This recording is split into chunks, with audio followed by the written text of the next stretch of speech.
a lot of healthy people are not ripped. They haven't got a six pack. They aren't Olympians. They're just normal people in normal lives. They've got good social life. They've got the balance, aren't super, super stressed. Meditate. That's the health section. They don't really care about these two other sections of the triangle. And so when you're creating goals, I think it's really important to decide where you want to be in that. And therefore your nutrition and your training and your lifestyle will change depending on where you are in that triangle. Welcome to the Phase 4 podcast, inspired by Vishen Lakhiani and Ajit Nawalkar, co-founders of EverCoach, a division of Vine Valley. In this podcast, we speak to coaches and creatives about where they were, where they are, and where they are going.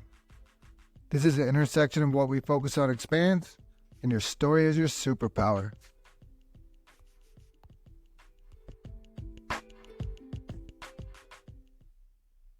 My guest today is Faye Chapman. She is a health and business coach and the CEO at This Is Coaching. And we're going to talk all things coaching today. So Faye, welcome to the podcast. Thank you. I'm really excited to be here. Yeah, thank you. I kind of always begin with just tell us a bit more about yourself and how did you end up in this space? Yeah, it's quite a winding story, really. So I kind of start where my life started to fall apart, I guess, or be created, whichever way you want to look at it. So I had done all of the things. I was like 20, 24, something like that.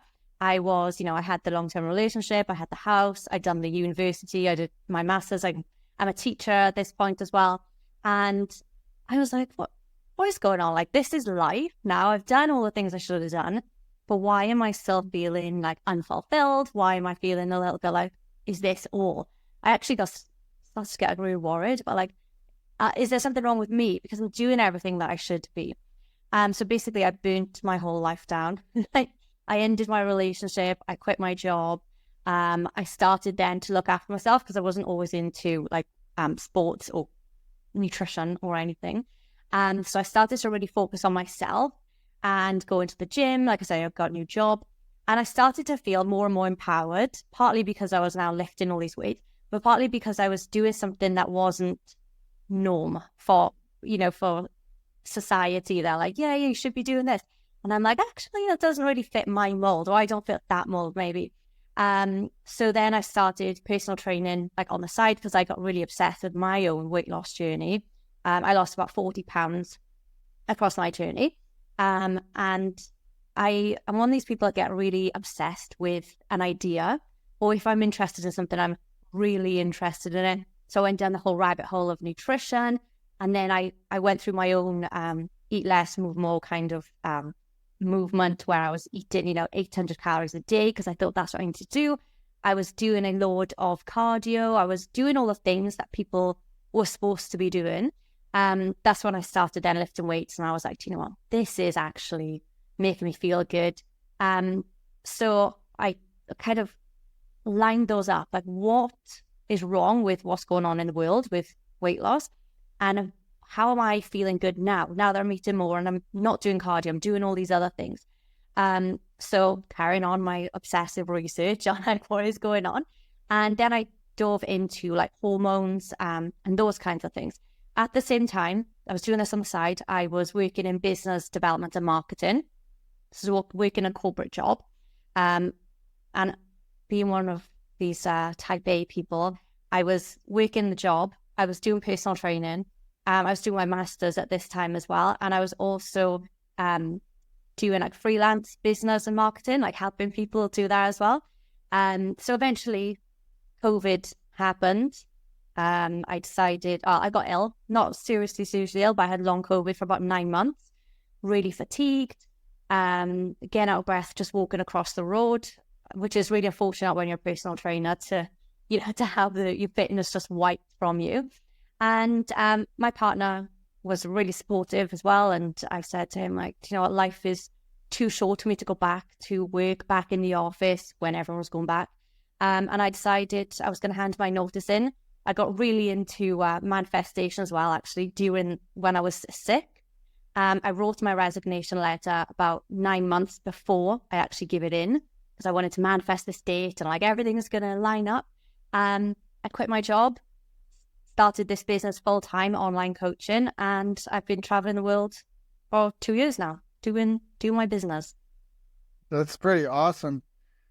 Did you say 800 calories a day? Yeah, I did go through that phase. Yeah. Did that help you, or did you end up sick because of that? No, well, the thing with calorie calculators, a lot of the time they say, or what we're taught to believe is that you've got your X outputs, basically the calories that you burn, so you need to eat less than that. And so I use a calorie calculator, and like normal, they give you about 1,200 calories. And I was under the impression that I had to eat less than that to lose weight. So I just ate less and less and less. I remember fasting for like 3 to 5 days at a time. I was like, I'll just eat an apple a day. Don't know why. They're just, one of these things that come along. So, I lost weight. Not very quickly, actually, considering how little I was eating. But I didn't feel good. I wasn't performing well. And that's when I started asking why is this not working? And that's when I started getting into weightlifting and eating more. Beautiful. And so the reason I wanted to bring that out is because that people think that, all I have to do is have a calorie deficit and I'm good. But if you look at anyone running a marathon, they burn 4,000 calories and they're not losing any weight. So it's so important, I think, especially diet culture now and all this stuff where it's not just that. It's more you got to feel in your body, do the other things. I like the idea of just adding, instead of losing the weight, change the weight to muscle more or something like that. Yeah, because it is about a calorie deficit ultimately. How do you optimize your body so it burns more calories without you, doing more things? Like, you don't have to do cardio if you could sit here with more muscle mass and burn an extra, 200 calories a day or whatever. So and if our hormones are working well, how can we optimize ourselves to naturally look and feel how we want to, rather than be like, oh, I've got to go for my run now. Oh, I can't have that food. And I think that plays into what you just mentioned there about diet culture, the mindset shifts around there about you can't have this, or this is bad, or I've been bad because I've eaten X, Y, or Z. And then all of a sudden, like this piece of pizza that is bad, now we've eaten it. Now we're bad. Now we're a bad person. So how to unlink that and break the narrative around weight loss, I think, is really, really important. Yeah, like you're not your thoughts, you're not the pizza. Exactly, yeah. I had the next question. You kind of answered it, but maybe we can even go more. It's, what role do you believe mindset plays in overall health and wellness, especially for women? I think we get clients from two kind of paths. The first path is, I hate my body and I hate the way I look. I feel disgusting. I have to do something about it. And we've got these other clients who are typically more professional development kind of people. They love going for it. And they are like, I don't hate my body. I don't love it. But I actually want to push more. I want to see what I can do. And typically the second bunch of people get the better results because they are optimizing themselves and saying, now, how can I enhance myself rather than how can I punish myself? And I think you have to come from a place of love and treating your body as it needs to be treated rather than punishing your body. So that's the first thing I think is really important, how you see yourself. Then obviously like the relationship with food, relationship with exercise, because they are also entwined. Relationship with the scale. A lot of people demonize the scale. I think is actually a really helpful tool to see where you're at. If you've got any intolerances, for example, that's typically going to show on a scale by jumping massively the next day. And then how you navigate social situations. So obviously having good social relationships has been proven to be really, really good for your health. But if you have to lose weight because you hate your body, you now can't go out with your friends, you can't go have dinner with your partner, you can't do all these things. So you're damaging your health by not allowing yourself to do something that you think is going to, get you to where you want to be. But actually it's taking you the other way. So I think you need to go into it with an open mind and start thinking about, how can I think of this long term, not just the scale number or for an event or something like that. So really, really important. Yeah. There's a model in positive psychology called PERMA, and it's an acronym: positive emotions, engagement, relationships, meaning, and achievement. And these are the 5 things where, kind of to what you're saying, you need those connections, you need all of them, and they don't all have to be like a 10 out of 10, but you have to have, and you don't even have to have all of them. You have to have more than one. And what happens is if one of them gets low, then you're buffering against the other one and you're balancing back and forth.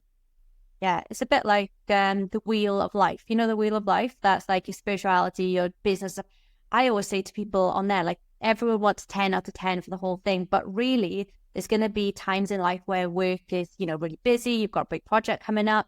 So work is going to take the priority. Maybe your relationships will suffer a little bit. Maybe your weight loss or your health, maybe not health, but weight loss will suffer a little bit. And maybe performance will suffer a little bit. But then later on, we need to bring it back. So we're kind of balanced out. But you've only got 100% capacity of you. So you can't put 100% into everything. You need to space it out and deal the distribution as best as you want for that period. Yeah, balance is huge. I know someone, they teach that with spoons, and they say, you wake up in the morning, you got 10 spoons. How are you going to spend your spoons today? Yeah, that's cool. And so you said about, well, we're talking about balance, but like, so part of what you do is helping women to balance their hormones. And so what does that look like? Very vast. So, for example, one of our coaches that we've got on a team is a registered dietitian. So she can obviously read bloods and she can go into that kind of detail. But generally, a lot of things can be balanced very simply. And one of the things that we find is the most problematic with the clients we get is their cortisol levels, their stress levels. Like I say, we work with a lot of business owners or a lot of healthcare professionals, ironically, and mums, people, women in perimenopause and menopause. So they're looking after their parents, they're looking after their kids. Maybe their kids have now flown the nest. So, they've got empty nest syndrome, they're working, they're trying to hold down a job, and they're trying to, keep everything in line at the same time. So their stress levels are really high. That's going to throw cortisol. So that's your stress hormone. When that is high, it creates a lot of physiological, but also psychological problems. So it increases your insulin resistance, for one, like a top level kind of thing, which then is going to make you more susceptible to things like diabetes. But on the psychological level, which I really like to concentrate on, the behavioral effects of our hormones, is that, when you're stressed, you come home from work and you go and grab the wine or the chocolate or the chips, like, you're not like, oh, gee, I really fancy some broccoli. That's not typically what happens. So then we grab in all these foods, then we feel rubbish because now we've reverted back to our old behaviors, grabbing foods, we gain weight, and this cycle continues. When you eat loads of crap, you don't feel like then going to the gym, and you think, oh, I'll start again another time. And every time you break that promise to yourself, you are less likely to trust yourself moving forward. So the failed attempts add up and the successful attempts just diminish, or the attempt at all diminishes. So yeah, that's cortisol is the biggest one.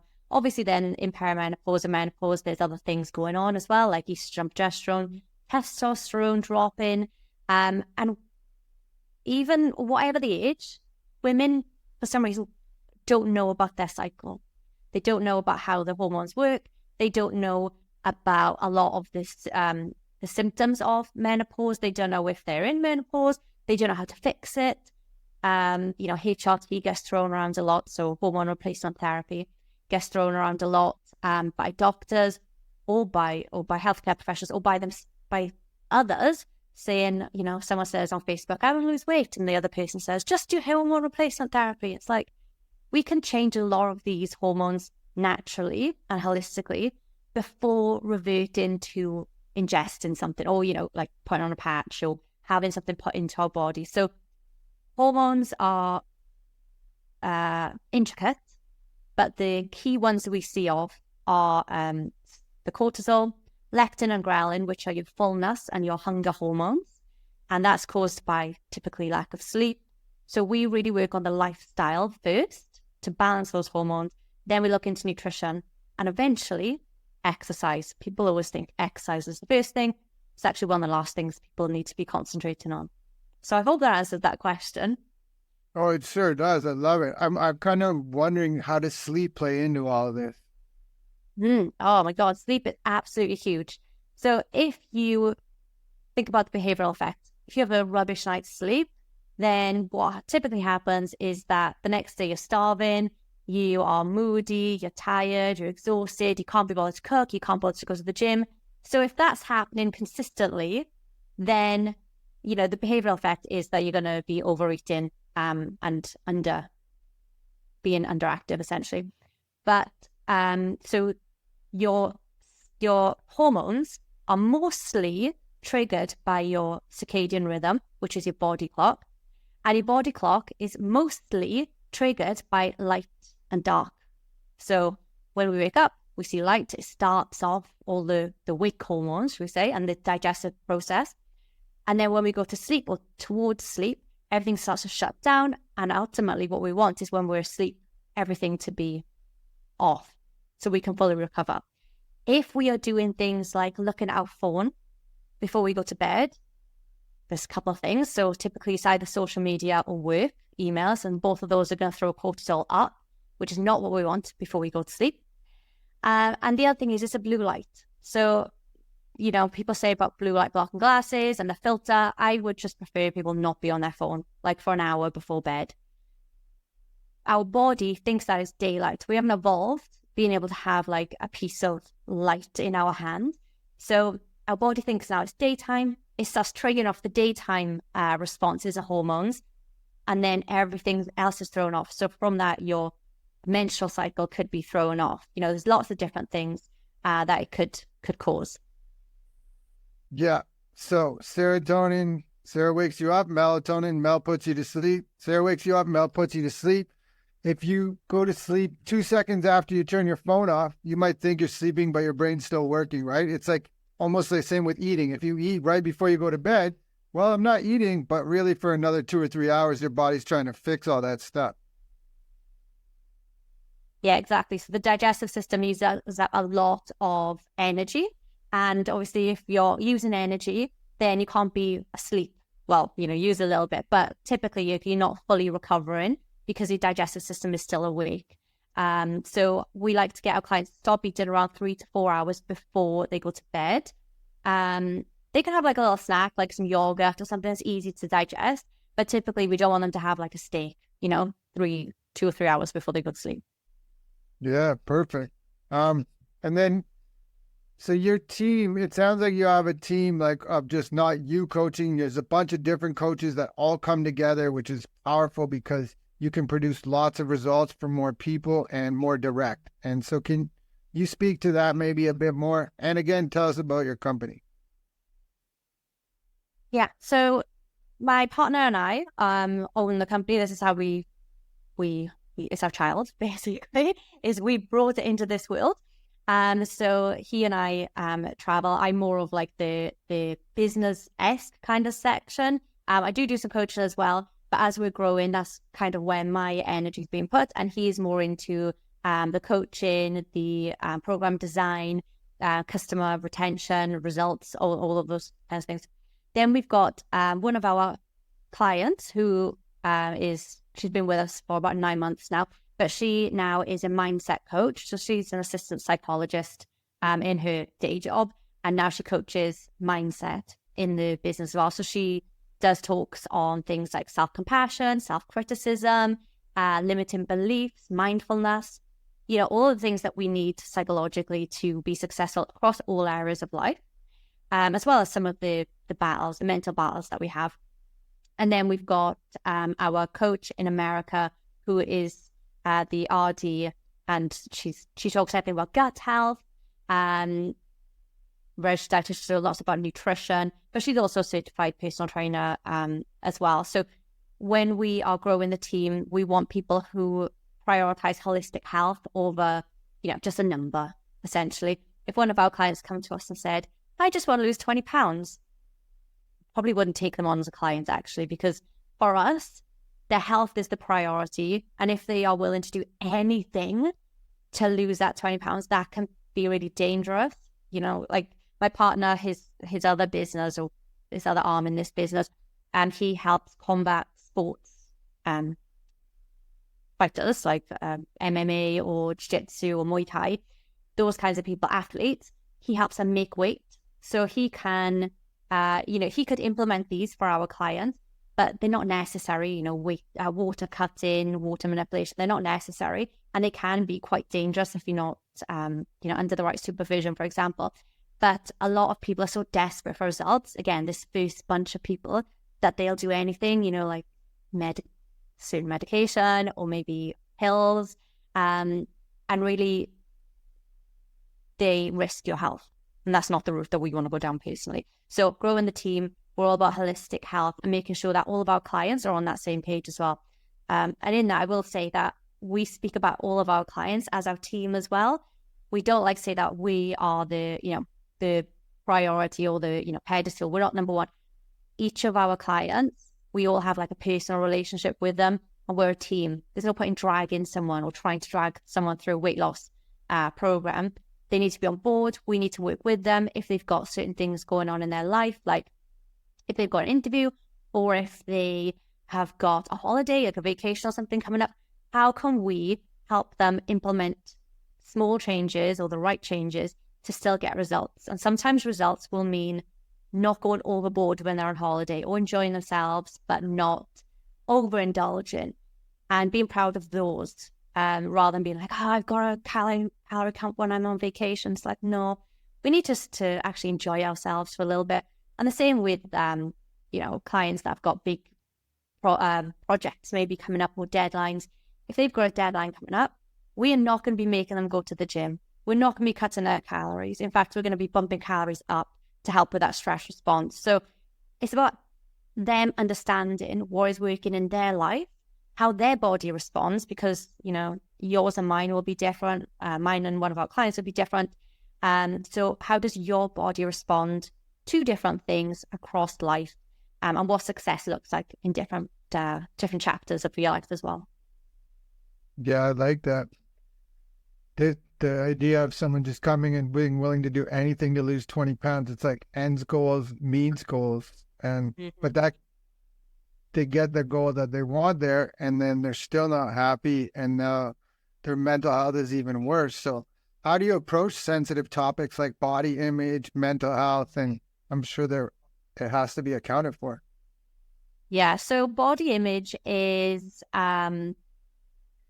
we try to look more at what your body can do rather than how it looks. So for example, at the gym, what are you able to do now that you weren't able to do before?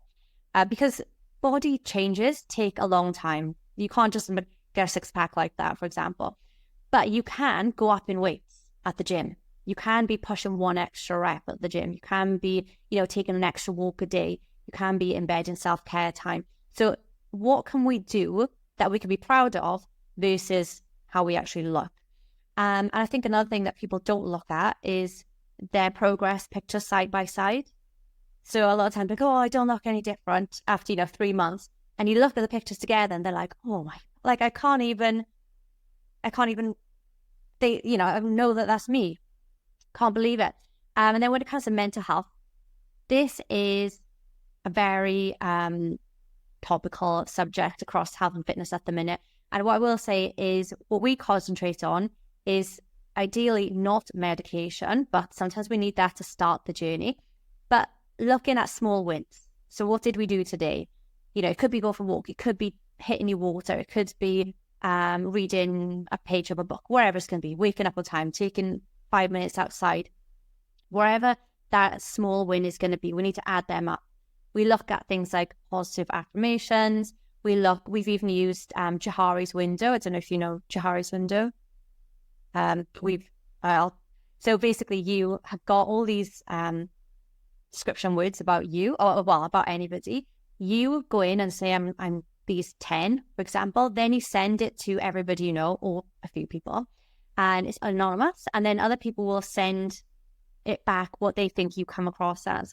And then there's like 4 quadrants. It's things that are known to you and to others, things that you see in yourself, but no one else sees, things that other people see in you that you don't see, and things that neither of you see in you. So the Johari's window that we use is all positive language. So actually saying, people think I'm kind. I never really thought that about myself. Or people think I'm funny. I never really thought that about myself. So you can start to learn about how you come across. And also if there's things that you think you are that you don't, that other people don't see, how can we start to actually, show those sides of us as well? Sorry, that was a bit of a tangent, but that is the kind of thing that we do. And then gut health is massive. So gut health and depression, there are huge, huge links with them. So we work on gut health as a priority. We rarely give calories early on to our clients. Instead of taking things out, we look at what we add in to people's diet. So plants, so fruit, veg, nuts, seeds, herbs, spices, all of those kinds of things are really, and probiotics are really going to help with gut health. And that is then going to help the gut-brain axis, reduce any inflammation. And in turn, then we've got more energy, we can go outdoors, we can start to exercise. And that combination of this lifestyle is what's going to make people hopefully come out of depression. And we have done it on several occasions where people have come off their medication. So if you can do one small thing a day, you'll get there. Yeah, I agree. Not for everybody, but for most people, like the depression pills, they're not getting rid of it. They're just covering it up and they're numbing you. And when you start doing all these things, meditation, sleeping, eating, exercising, thinking, positive affirmations, learning new things, that's the answer right there. And you don't have to pay anybody for it. And you don't have to go see a doctor once a week. And it sounded at the beginning, cortisol is the main thing, right? Like the stress levels. And this is it. You hear burnout all the time.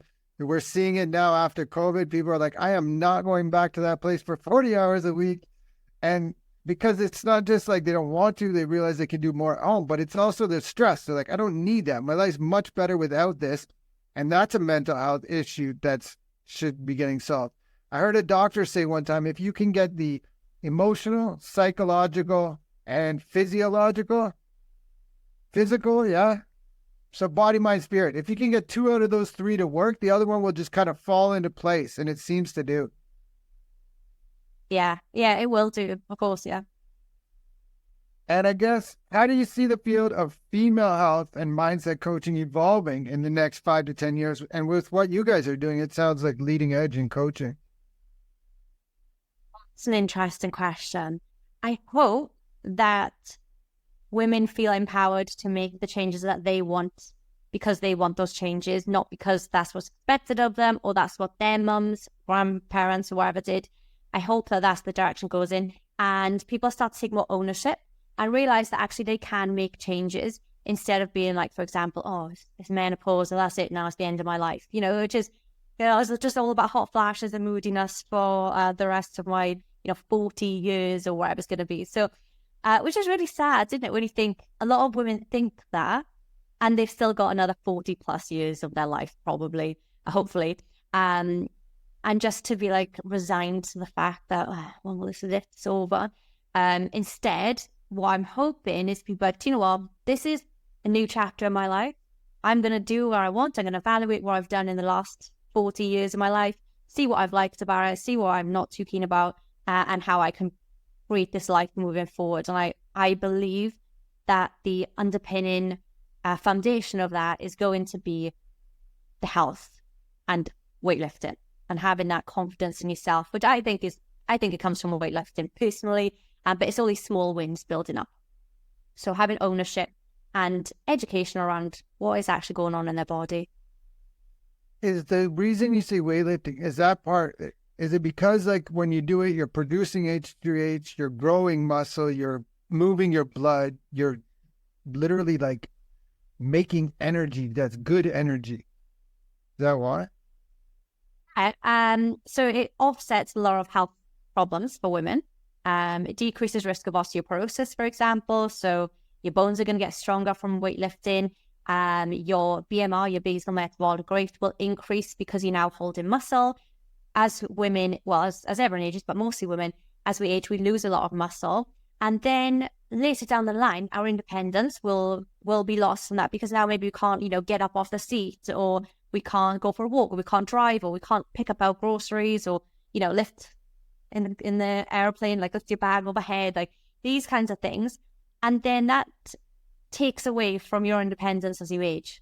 And then you become more reserved, I guess. You take less risks. You become maybe less happy. And for me, I think that's a bit of a downward spiral. But then also being at the gym and being able to lift a weight that you never thought you'd be able to lift before is empowering in itself. And that is then going to lead to better choices later, and so on and so forth. So again, there's the behavioral effect and the behavioral choices that are created from that one action as well as the long-term health implications. Yeah. When I go to the gym, that's what I love, seeing these like 80-year-old women doing it, right? Instead of like, there's the big dudes, they're everywhere, but that's not what is motivating me or inspiring me. It's seeing the old ladies like that, and they're just... I think we are seeing more women in the weights area as well, which is nice.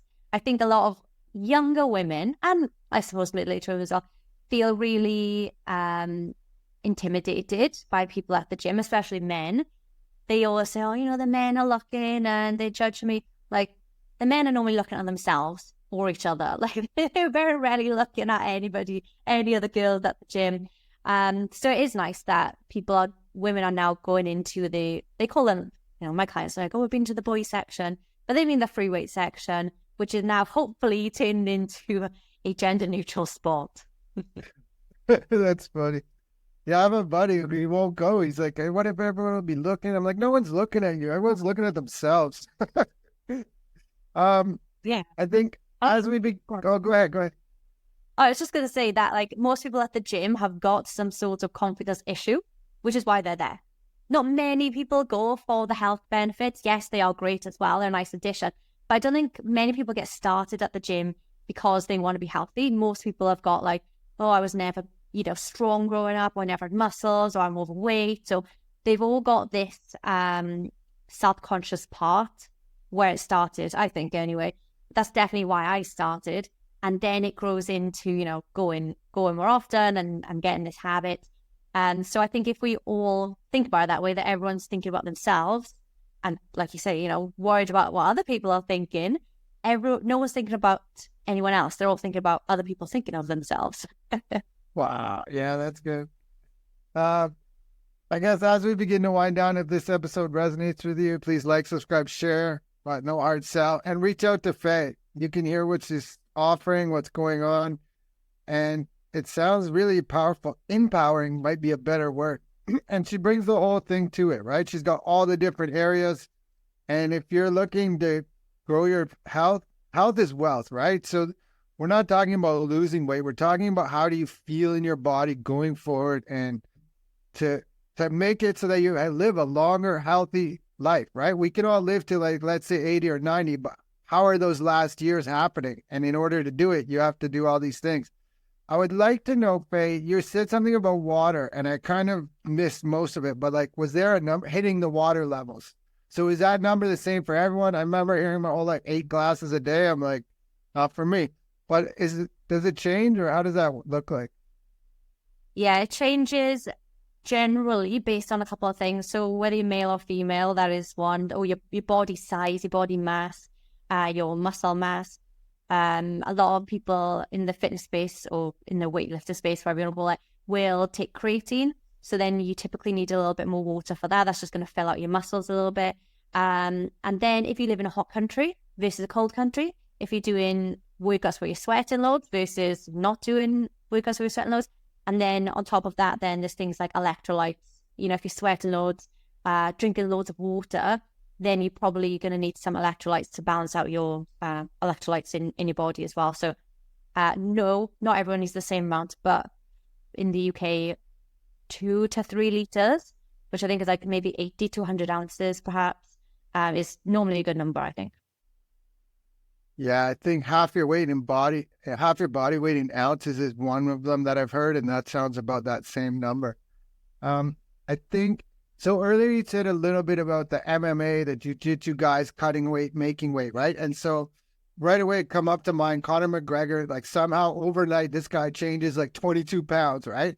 So I want you to talk a little bit about that. But mostly the reason I want to know is because part of this conversation is that women will beat themselves up if they're looking at the scale. You're saying dramatic increases, maybe something's wrong with your gut, but also just the fact that water could do that. So if you're going through a flow cycle, maybe it's going to be a lot more and these kind of things. But the premise is that I think women beat themselves up when the scale looks that way. It's like, I've done this for 8 days or something, or however long. And then, but the scale can change that quickly, right?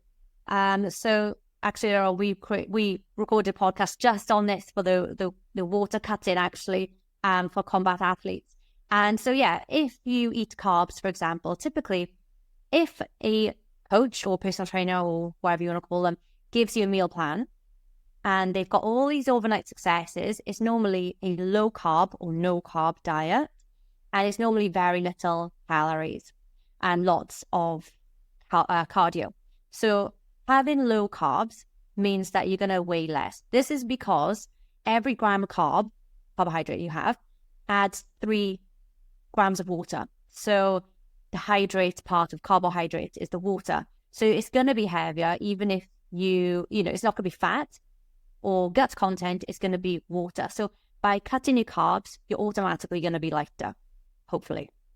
Then the next part is if you are not eating many calories at all, there's not going to be anything in your gut to hold. There's not going to be any feces in your colon to hold weight. And then the last thing is if you sweat a lot, you're then dehydrating your body. So if you do a lot of cardio, you will be lighter after because now you sweated out the water. So the example I give is if I was to stand on the scale now and I was 140 pounds, and then I took this bottle, which is like, say, 1 liter, 1 liter, then maybe I would be, I don't know what that is in pounds, but maybe now I'm 142 pounds. But it's literally just because I've got this bottle of water on me. It doesn't mean that I've gained weight or, gained fat. It just means that I'm holding more water. And so when we run up to our menstrual cycle, the last week-ish is typically when we hold more water. So this is like your luteal phase, the later luteal phase, which is a couple of days before your cycle. Typically, women will get PMS. Maybe they're going to get cramping. They're probably going to be more hungry. And this is because their basal metabolic temperature, the base temperature, increases. So they burn more calories just throughout the day. So then their hunger is going to be higher because now their energy is decreasing through burning more calories throughout the day. So instead of binging on loads of crap or feeling guilty for being hungry, we typically, we work with our clients one-to-one to work this out, but normally allowing them to have a couple hundred extra calories on that week is really, really helpful. And knowing that, you can't compare day 27 to day 5 because now you've lost a lot of water retention. Obviously, you've had your bleed. Your hormones are slightly different as well at this point. So if you are gonna compare day to day, you need to look at day 2 to day 2, day 12 to day 12, and look at it on that kind of level. But yeah, weight doesn't really matter. We get our clients to weigh every day, and we take a weekly average to see what's happening. And what we typically find after a couple of months, our clients like, my weight has gone up this week, but I know it's because I'm on my period. Or they'll say, my weight spiked on one day, but the night before I'd had like a lot of salt, I had maybe Chinese or something like that. And so what's really nice with our coaching is towards, after a few months, they are telling us the reasons that their weight is going up or down rather than us explaining to them. So it's like a knowledge switch, like a power switch, I guess, now that they are in control. And it makes them more autonomous. So, later on down the line, they don't freak out and they understand it. So they don't then rebound back or revert back to like a really serious calorie deficit or anything. So the scale doesn't necessarily mean fat. Is basically it. Yeah. That's awesome that the clients are telling you. They're telling you their own ahas and you see. That's so cool. I think maybe one of our final questions would be, how do you integrate nutrition? So you talked a little about carbs. You didn't say protein, but we were talking low carbs. those dudes, those people are actually using lots of protein, but how do you integrate that with like the nutrition and exercise in your coaching program? We live by like a flexible dieting approach. So we don't like to give meal plans, because what happens after the meal plan, you've lost the weight and now you either have to stick with that meal plan for the rest of your life, or you might gain the weight back because you haven't learned anything. So we work with individuals to see what they like, what they don't like, what their body likes and what their body doesn't like, and how many calories, that kind of thing, that they can eat. So we like to get them to eat as many calories as possible whilst still losing the fat. We keep mental health in mind as well when we're thinking about food. So like I said earlier, we add to the diet. So we typically start with plants and we start with protein. So you mentioned it there. But those are the two key things that we work on. What we also find is women typically eat a really low fat diet. And for hormonal health, we want fats in our diet. So adding in avocado, salmon, olive oil, nuts, they're going to be really important as well. So we try to encourage people to add things to their diet. And naturally, what will happen is if they've got a good balance, like sleep is going well, they're getting daylight, stress management, they feel less like they want to go for the carbs, or, the chips, the processed carbs. I mean, when I talk about that, they don't really want to go for like the, I don't know, like the chocolate, the candy bars. They actually just we're happy with a nice dinner and maybe like some Greek yogurt with some dark chocolate or some frozen berries or something. So what we find is by adding things to their diet and having this like lifestyle, this healthy lifestyle, they actually don't want the bad foods. But if I had said to someone, bad foods, I should say, in inverted commas. But if I said to someone, you can't have chocolate or you can't have candy or whatever, that's the first thing that they're going to crave. So same with alcohol. You can say, you can have a glass, make sure it fits in with your, your goals. And typically they'll just have one glass rather than before maybe they have like a full bottle. So trying to add things in rather than take away, I think is really important. And then sometimes for certain individuals, we might change their macro profile. So maybe they have like a lower carb before their cycle, for example, like a higher fat, higher protein diet just before their bleed typically works well. And as we go through perimenopause and menopause, that normally works well as well. But again, I like to say we don't live in a lab. So even though the science says this should work for everybody, it might not work for you, and that is totally fine. We don't need to, tick all the boxes. Yeah, I love it. I saw something about this, a quote the other day. It said something about like science is objective, and like the only problem with that is that the human experience is subjective. And it's like, what? Exactly. Yeah. And when you're speaking that might go on.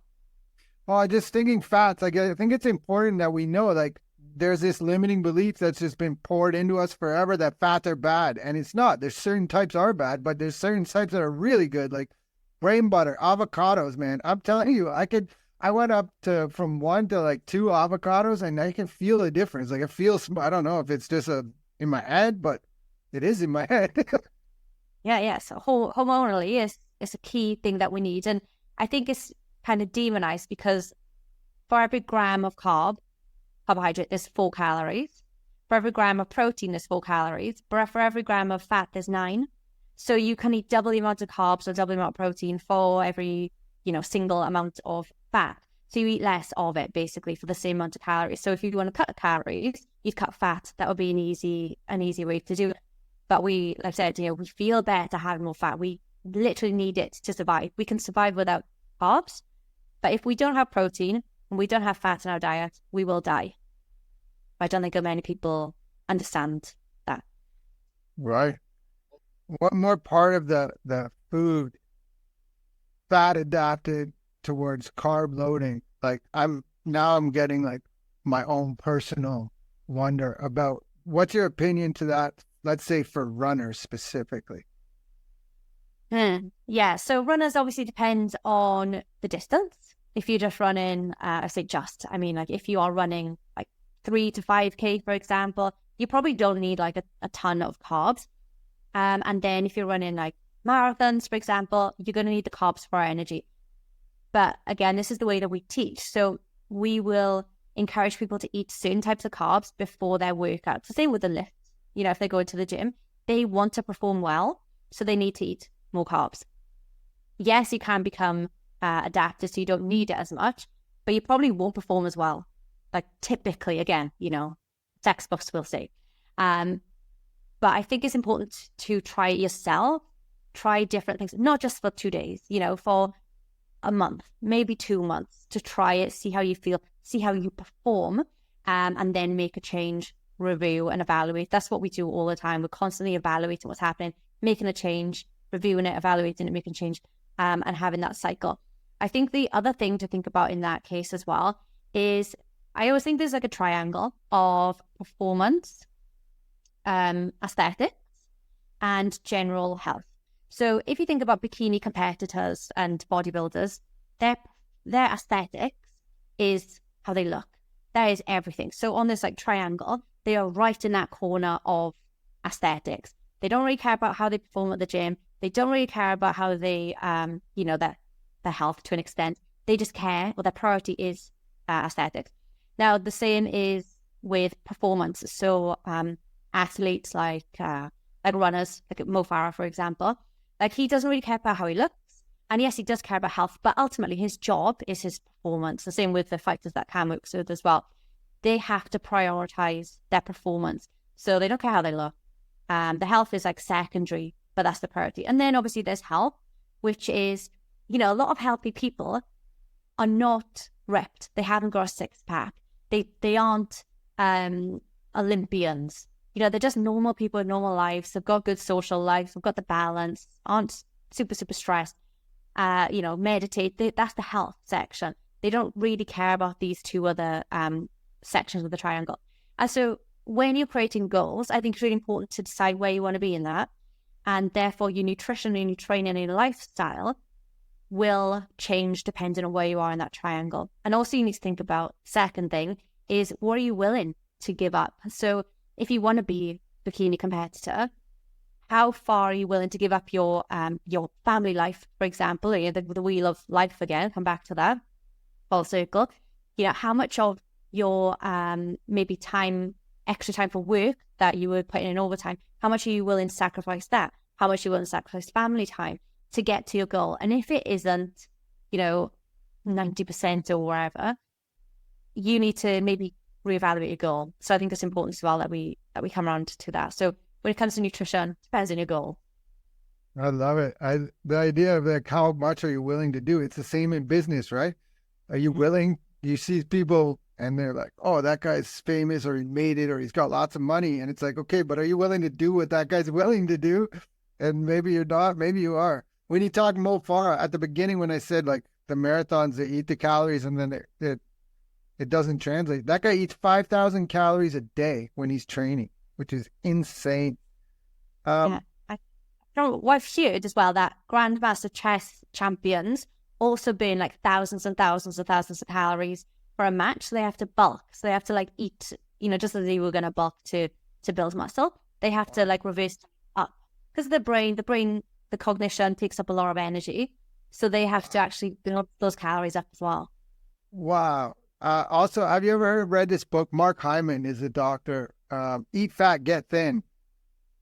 When you're talking about fats, it was reminding me of that, because that's his thing is like, yeah, like we got it wrong and we have had it wrong. And there's that food guide is a triangle. And at the bottom, that sign, eat the most of this. And someone's like, wait a minute, who's doing this survey and where's the money coming from, right? Yeah, that's the other thing. Like, where are these studies getting funded? I don't want to go too much into, like the Netflix documentaries, but who funded those? Who was the director in those? Who had something to gain out of those kind of documentaries? And what were they pushing at the time? Yeah, I love it. So before I ask my final question, I ask everyone, this is the Phase 4 podcast, and Phase 4 in the 6-phase meditation is all about creating your future 3 years from now. So where is Faye Chapman 3 years from today? I hope that I've inspired hundreds and hundreds or thousands more people, really. And I hope to have a team where we've got clients all over the world now anyway, but more and more and more. And ultimately, what I want is for women to feel empowered to take control of their life and start creating it as they want, using health and lifestyle as a basis. Brilliant.